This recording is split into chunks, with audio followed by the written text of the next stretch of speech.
আমি কোনোদিন বলি নাই যে আমাকে ন্যাশনাল টিমের কোচ বানাইতেই হবে। আমি কিন্তু বলি না আপনারা বানাইছেন, আপনারাই দিয়েছেন, আপনারাই বাইর করছেন, এটা সমস্যা না। জীবনে আমি একটা মানুষ, আমার কাছে আমার কোনো আক্ষেপ নেই। আমি তো বাংলাদেশ কি কয় স্টেডিয়াম ছেড়ে চলে যাচ্ছি না। স্যার সিলেট টেস্টের প্রথম ইনিংসে যখন লিটন ব্যাট করছিল তখন আর কি আপনাদের নিজেদের মধ্যে কি কথা হচ্ছিল বা আপনাদের পক্ষ থেকে কি মেসেজ ছিল এবং লিটনের ইনিংসটা সম্পর্কে যদি একটু বলেন। দেখুন এটা ওগুলা চলে গেছে, ওইটা নিয়ে আমি এখন আর চিন্তা করতে চাই না। দিন শেষে আসলে সে রান করছে কিনা সেটাই হচ্ছে আসল, এবং টিমের চাহিদা অনুযায়ী সে খেলেছে। এবং দেখুন এরা অনেক ম্যাচিউর, তাদেরকে আসলে খুব বেশি শেখানোর কিছু নাই। এখন তারা এখন ম্যাচিউর, এবং আমাদের যেই কালচারটা যেটা ছিল যে অনেক সময় আমরা স্পুন ফিডিং করে দিতাম, সেটা থেকে আসলে বের হওয়ার চেষ্টা করতেছি আমরা। ছেলেরাই যেন নিজেরা ডিসিশন মাঠের ভিতরে নিতে পারে। তো এটা যত বেশি ভালো হবে, তত ছেলেরা ম্যাচিউর হবে, ছেলেরা তত ভালো ডিসিশন নেবে। প্রথম হয়তো 2-1 দিন ভুল হইতে পারে, বাট আস্তে আস্তে কিন্তু তারা একটা ভালো ডিসিশন নিতে পারবে। আমার মনে হয় যে জীবন যেটা খেলেছে তার নিজের ডিসিশনে খেলেছে, এবং সে সেটা ভালো খেলেছে, অনেক ভালো খেলেছে। স্যার 3 ফরম্যাটে আপনি যে বলছেন ধারাবাহিকভাবে, এই 3 ফরম্যাটের ভাই স্যার এখন জেলিংটা কেমন হচ্ছে দলের মধ্যে? আপনি একদমই তো কাছ থেকে দেখেন, ড্রেসিং রুমে দেখেন, অনুশীলনের সময় দেখেন, সবার মধ্যে কোচিং স্টাফের মধ্যে কেমিস্ট্রিটা এখন প্লেয়ারদের কোচিং স্টাফে সবার মধ্যে এই জেলিংটা স্যার এখন কি বলবেন? এই ধারাবাহিক যে লিঙ্ক তো আপনারা দেখতে পাচ্ছেন এখন, আগে তো দেখতে পারতেন না, এখন দেখতে পাচ্ছেন। আসলে হারার সময় আমাদের এত মানে আমাদের জেলিং নষ্ট হয় না। আমরা চেষ্টা করি যে জেলিংগুলো আরও যেন ভালো হয়।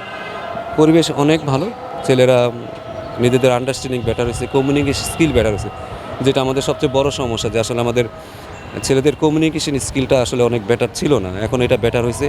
তারা তাদের ইমোশন বলেন, তাদের প্ল্যানিং বলেন, তারা সেটা এক্সপ্রেস করতে পারতেছে। সো এগুলো হইলেই আস্তে আস্তে কিন্তু পরিবেশ আরও বেটার হয়ে যাবে।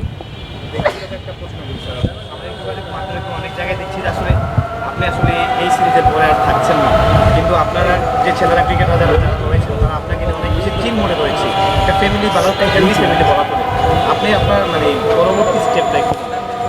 আমি তো বাংলাদেশ কী কয় স্টেডিয়াম ছেড়ে চলে যাচ্ছি না। ওরা এখানে ক্রিকেট খেলবে, আমি এখানে থাকবো, কাছাকাছি থাকবো, বেশি দূরে যাচ্ছি না তো। আর এটা মিস করারও তেমন কিছু না। হয়তো ড্রেসিং রুমের ভিতরটা মিস করতে হইতে পারে, যে না ঠিক আছে ওই সময়গুলো অনেক ভালো ছিল। বাট এছাড়া কোচিং তো আমাকে করতেই হবে। দিন শেষে ওরা আমার কাছে আবার আসবে। তারা যেহেতু এখন টাইগার নাই, সেটা আমার আন্ডারেই চলে আসবে। তো এখানে আসলে এত মিস করারও কিছু নেই। কিছু থেকে সাপোর্ট করতে পারলেও যতটুকু পারি সাপোর্ট করব, না পারলে করবো না। না এইগুলা দেখেন, আমি দিন শেষে আমি কোচ।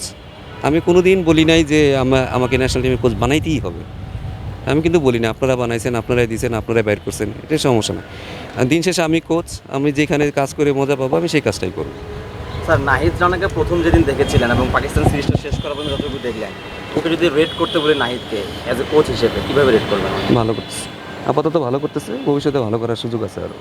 জীবনে আমি একটা মানুষ, আমার কাছে আমার কোনো আক্ষেপ নেই, ঠিক আছে? আমি কখনো আক্ষেপ নিয়ে বাঁচি না। স্যার আক্ষেপের কথা বললেন, বিষয়টা হচ্ছে যে একটা সময় বাংলাদেশ দল খারাপ খেললেও কোচ পরিবর্তন কিংবা এ চলে না ওই চলে না, এখন এমন একটা সময় আসছে যে আসলে কোচিং প্যানেল নিয়ে কোনো ধরনের কমপ্লেন নাই। এই জিনিসটা কতটুকু পজিটিভ? আপনারাও সাকসেসফুলি অনেক ভালো কাজ করছেন।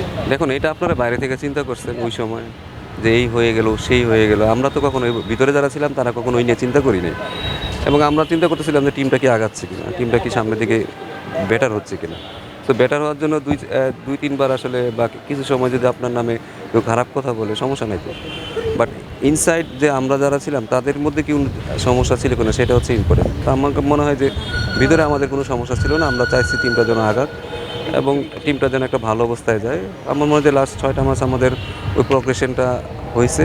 তার আগে দেখুন, একটা যে কোনো মানুষের পক্ষে এসে তো আসলে সব কিছু চেঞ্জ করা সম্ভব না, এটা আপনিও জানেন। বাট ওই সময়টা সবার একটু ধৈর্য ধরা উচিত। আমি আমাদের দেশের মানুষজনকে বলবো যে একটু ধৈর্য, একটু মাঝে মাঝে বুঝতে হয় যে আসলে কখন ধৈর্য ধরতে হবে। কারণ আমাদের 5-6টা ম্যাচিউরড প্লেয়ার যারা অনেক দিন দেশে সার্ভিস দিছে, তারা চলে যাওয়ার পরে তো একটা তো ভ্যাকেন্সি হয়েছে, এটাকে বললাম আর সাথে সাথে ফুলফিল করে ফেললাম, সেটা তো আসলে সম্ভব না। তো ওই জায়গাটাতে একটু সময় লাগবে। তো ওই সময়টা আপনারা দিতে চাচ্ছিলেন না, যাক আল্লাহ ভরসা যে ওই সময়টা আমরা পরে পাইছি যেভাবে হোক। টিমটা এখন একটা ভালো অবস্থায় আছে, সেটা 3টা ফর্মেটই ভালো অবস্থায় আছে। ভবিষ্যতে আমি আশা করব যে এরা আরও সামনের দিকে নিয়ে যাবে। এটাতে স্যাটিসফাই থাকারও কোনো মানে অবকাশ নাই, এখানে স্যাটিসফাই হওয়া যাবে না। কারণ আমরা এখন পর্যন্ত মেজর কোনো টুর্নামেন্টে ভালো করি নেই, তারপরে টেস্ট চ্যাম্পিয়নশিপে আমাদের অবস্থানটা আরও উপরে নিতে পারিনি। আস্তে আস্তে হয়তো হবে, যেহেতু ছেলেরা এখন অনেক ম্যাচিউর হয়েছে, ভালো খেলতেছে, এবং আমরা উইনিং একটা কালচারের দিকে যাচ্ছি। যেটা আমাদের হয়তো আগে ছিল না। আমরা হয়তো একটা জিততাম, তারপরে আবার 2 সিরিজ খবর নাই, 3 সিরিজ খবর নাই।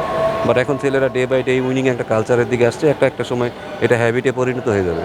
তখন আসলে আপনাদের এত চিন্তা করতে হবে না। আরেকটা বিষয়, টেস্ট চ্যাম্পিয়নশিপে আপনার প্রথমবারের মতন 7 নম্বরে এখন পর্যন্ত সাথে আছে। মানে এবারের জার্নিটা আসলে লক্ষ্যটা আসলে কত? 5 আছে স্যার। মানে লক্ষ্যটা আসলে কত স্যার আপনাদের কাছে?